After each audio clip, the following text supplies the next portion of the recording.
तो चलिए आज समझते हैं प्राचीन भारत के एक बहुत ही दिलचस्प और रहस्यमयी किरदार कृष्ण को।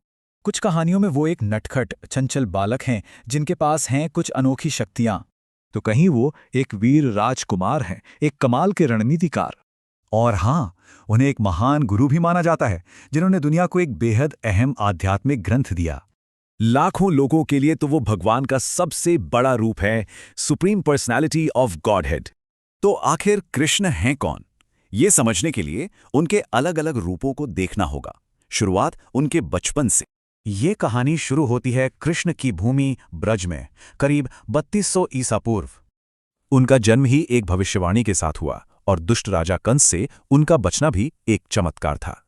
उनके बचपन के किस्सों को लीला कहते हैं, मतलब भगवान के दिव्य खेल जिसमें गहरे राज छुपे हैं। जैसे ये तस्वीर एक मशहूर लीला की है जिसमें कृष्ण ने पूरा पहाड़ अपनी उंगली पर उठा लिया था। पर इस नटखट बालक का एक दूसरा, बहुत गहरा और दार्शनिक पहलू भी था। भगवद गीता में हम उन्हें एक महान गुरु के रूप में देखते हैं।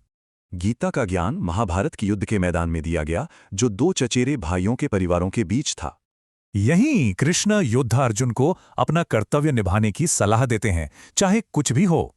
यहीं वो कर्मयोग का रास्ता बताते हैं, मतलब बिना फल की चिंता किए काम करना।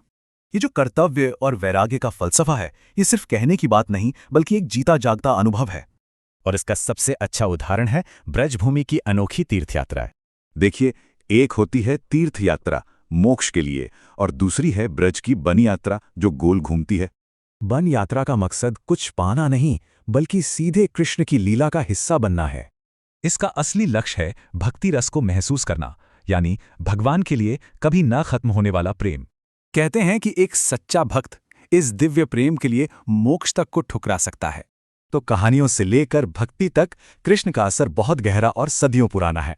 उनकी ये विरासत आज भी जिंदा है, पुरानी कला से लेकर आज के दौर तक। कला, कविता, त्योहार और आध्यात्मिक परंपराएं हजारों सालों से उनसे प्रेरणा ले रही हैं। तो सवाल वही है, वो एक नायक हैं, भगवान हैं, या फिर हम सबके अंदर की दिव्यता?